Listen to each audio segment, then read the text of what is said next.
Hoy es, ¿qué es? ¿Miércoles? Miércoles 28, San Judas Tadeo. Y miércoles de Eddie Small. Ya llegó Muy el bien. querido Eddie Small. ¿Cómo estás, Eddie? Buenas noches.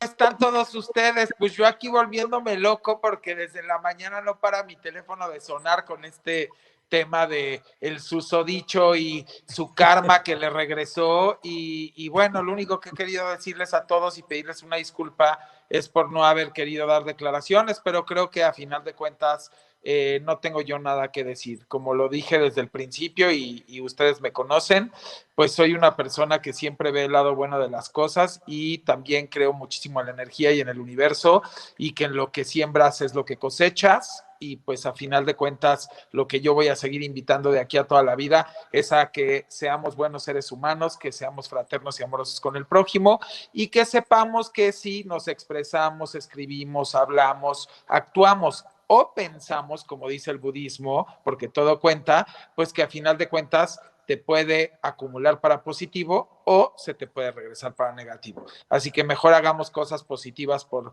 uno mismo, por el prójimo y por los demás, para no después tener un resultado de causa-efecto negativo. Y eso es con lo único que me iría en este tema, ¿no? Que sabemos claro. que... Es en contexto para la gente que no lo sabe. Fue arrestado hace unos días en Texas por conducir intoxicado Pedro Ferriz Hijar. Ya se ha circulado en diferentes espacios, entre ellos Sin Censura, la fotografía y las causas del arresto. Conducir intoxicado, un DWI en Estados Unidos, que no es lo mismo a un DUI. Y bueno, pues por ahí también ya me respondió en Twitter Pedro Ferriz Hijar. Oye, mi querido Eddie Small, el berrinche, carambas, el berrinche de los gobernadores de la Alianza Federalista por un nuevo pacto fiscal, pues tiene que ser explicado con peras y manzanas. ¿Y quién mejor que tú para ponernos las cosas en contexto?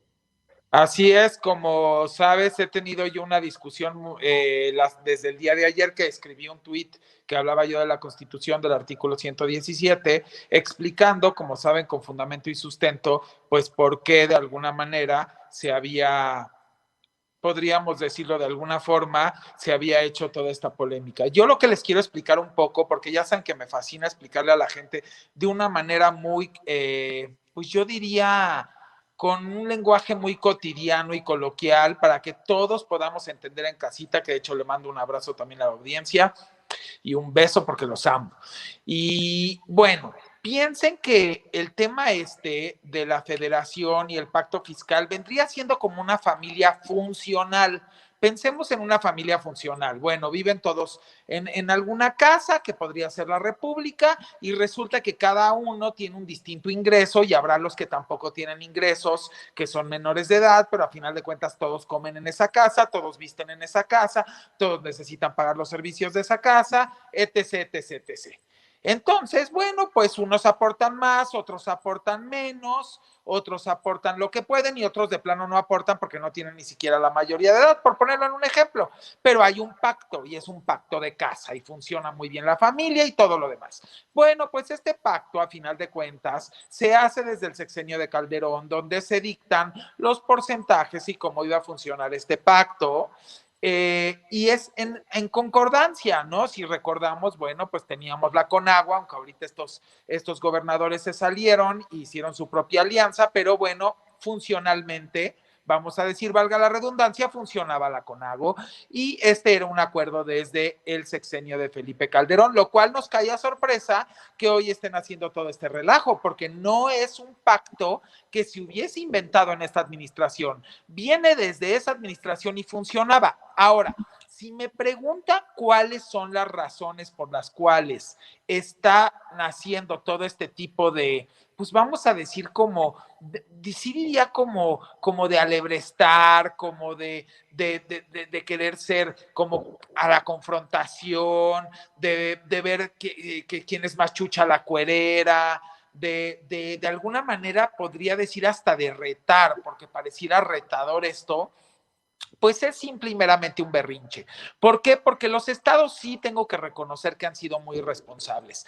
Pónganse a pensar que los estados podrían recaudar mucho más, pero no hacen esfuerzos para recaudar sus prediales, para recaudar muchas cosas que están dejando de hacer, justamente para proteger, vamos a decir, su venia electoral, porque de esa manera pues tienen a la gente tranquila y contenta y pues realmente se alimentan de lo que les transfiere la federación, vamos a decirlo, lo cual es una irresponsabilidad, porque los estados deberían de hacer un gran esfuerzo para tener mayor recaudación propia y dejar de estar tan codependientes como ser codependiente de papi, o sea, del papá, y de pronto no saber que te tienes que ganar tus cosas.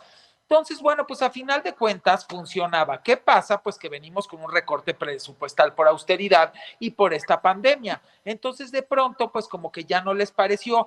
También, ¿por qué no les pareció? Porque se hizo el INSABI. Antes ellos recibían el dinero de la parte, vamos a decir, de salud, y vete tú a saber cómo lo distribuían, porque se ha documentado que los mayores desvíos que se dieron en los últimos años en el país no eran de recursos federales casualmente, el mayor porcentaje, y eso está en estudios que son comprobables, que los podemos encontrar y hasta los podemos exhibir aquí, donde el mayor desvío venía de los estados y municipios, el mayor endeudamiento que hacían irresponsable venían de los estados y de los municipios, total que siempre quedaban a deber, pedían prestado a los bancos y total pues se acababa la gestión y le dejaban la deuda y el problema al que venía. Entonces vienen de vamos a decir que de una administración disfuncional, se les está tratando de poner en orden, ya no reciben este ingreso que recibían de salud porque ahora viene directo del INSABI, ya les mandaron la Guardia Nacional, entonces también ha cambiado un poco el esquema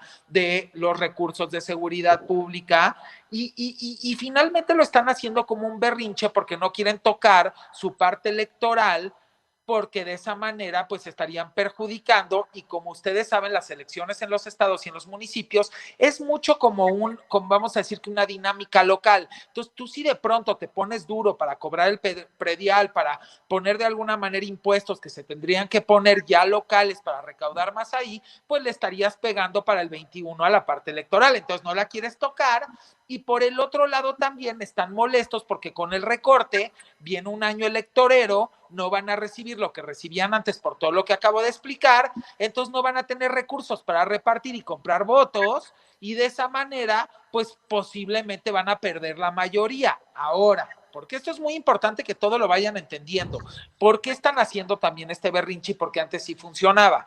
Bueno, ya les expliqué entre el recorte, el no recorte, el 90% de lo que los estados realmente ejercen es de transferencias de la federación, solo el 10% es lo que recaudan ellos, es ilógico, cuando ellos podrían recaudar prediales y sí hacerlos efectivos y cobrar los impuestos y las actualizaciones y todo lo demás, y otras cosas que dejan de cobrar, les vuelvo a repetir, por proteger su venia electoral. Ahora, ¿qué pasa? ¿Por qué funcionaba antes? Porque no han entendido que la dinámica cambió. Veníamos de tiempos donde ellos tenían una fuerte, estoy hablando de la oposición, tenían una fuerte presencia en los congresos legislativos, en el poder legislativo. Entonces era un toma y daca, era el cabildeo. Llegaban de alguna manera los gobernadores, oye, ¿quieres que la bancada apruebe las reformas o quieres que te aprueben tales leyes? Pues tú también, ¿qué? ¿Cómo nos vas a repartir y cómo va a ser el tema de las transferencias para los estados? Entonces era como de alguna manera, toma y daca, yo te doy, tú me das y esto y el otro. ¿Qué pasa? Pues cambia el orden de los factores y aquí se altera el producto. Aquí hay una mayoría que es de Morena en los congresos legislativos, ya no hay estos acuerdos, ya no hay estos destires y aflojes, entonces hoy el berrinche que antes le hacían al presidente anterior e iban los gobernadores y se quejaban de que no les alcanzaba, pues sí les funcionaba y lo lograban arreglar con un toma y daca.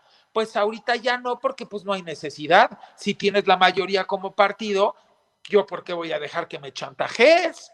Pues no tengo ninguna necesidad de que me chantajees y te mando casi a volar porque a mí no me vas a venir con berrinches y porque no vas a sacar nada de ahí porque yo tengo la mayoría, estoy hablando yo como partido en el poder, vamos a decir, del Ejecutivo y como mayoría en el Congreso. Entonces estamos de acuerdo que ya no hay berrinche. Yo no sé si ustedes recuerden y quiero que hagan memoria porque yo siempre les pongo ejemplos para que vean que nada es sacado de la manga, todo es documentado histórico.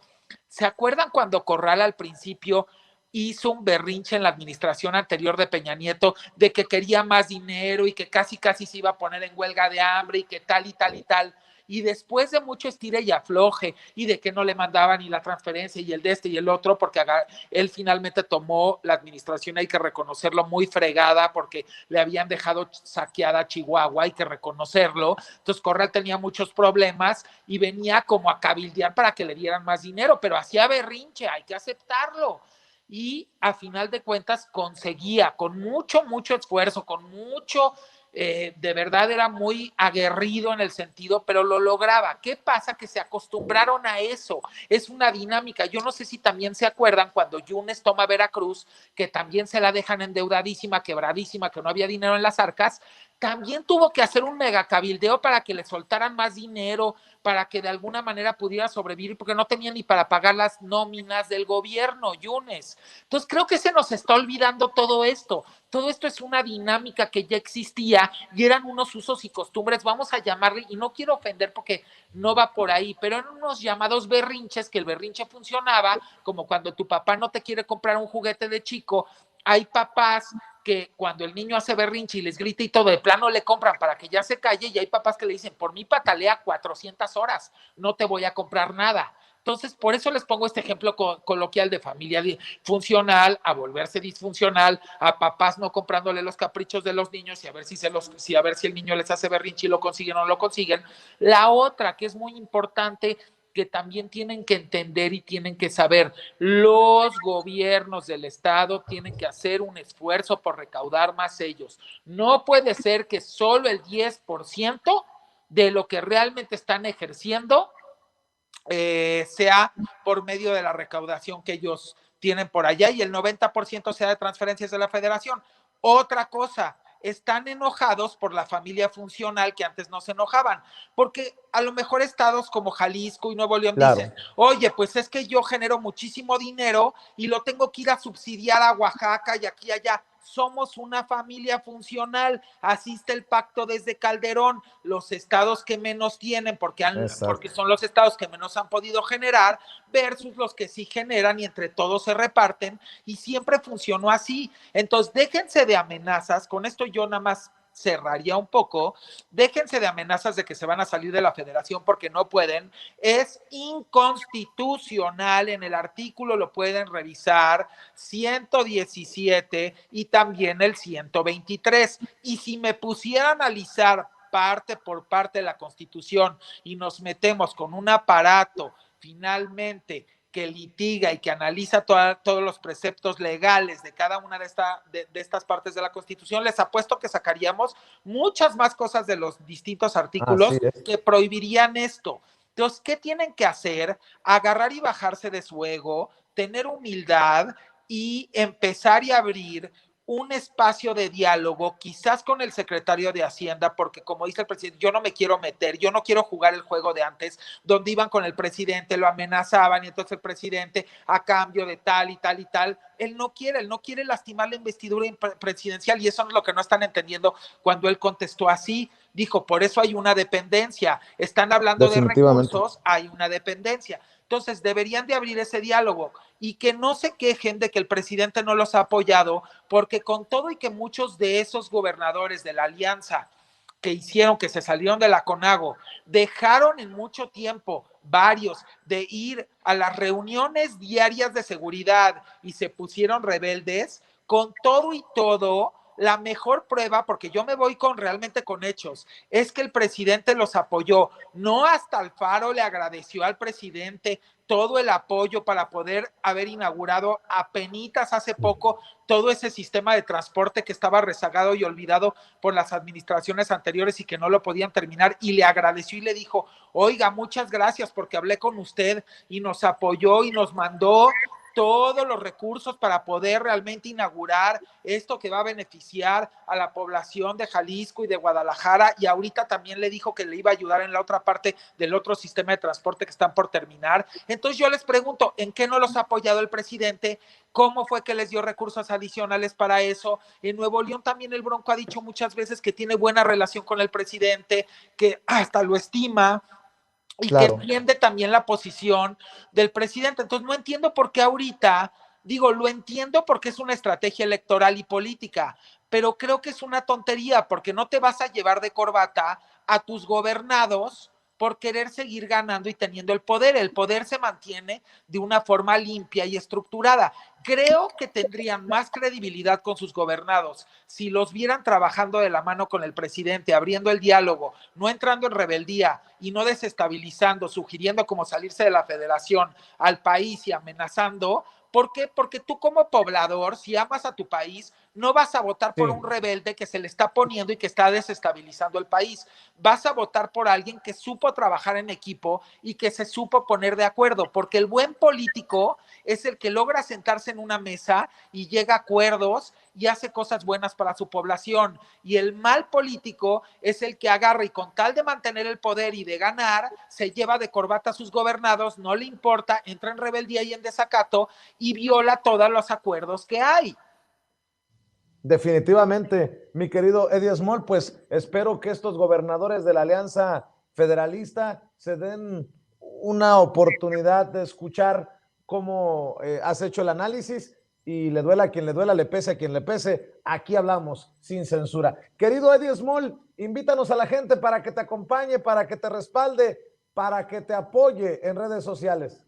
Pues primero que nada agradecerles muchísimo Vicente, Zenén, Meme, Alina, Rafa, Hans y a toda la gente que también está en Chicago y toda la gente que está también aquí, que a veces de alguna manera no se ve porque están detrás y que hacen posible esta transmisión y este espacio tan increíble de comunidad interactiva donde podemos hablar las cosas como son y explicarlas de una manera sin estarle dando vueltas al ruedo y que toda la población lo pueda entender y que cuando los atacan en redes sociales o están en una mesa de una comida o en cualquier lado ya pueden contestar de una manera hasta, bueno, hasta como poniéndolo en un entorno familiar, de familia funcional o disfuncional o de caprichos o de berrinches.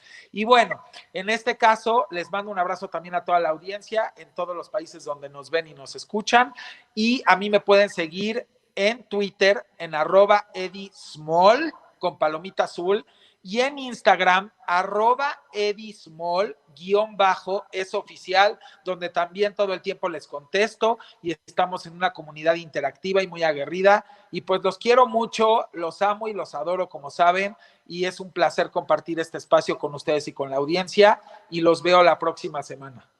Claro que sí, mi querido Eddie, es mutuo, te mandamos un abrazo, que descanses, buenas noches. Igualmente, buenas noches. Bueno, vamos.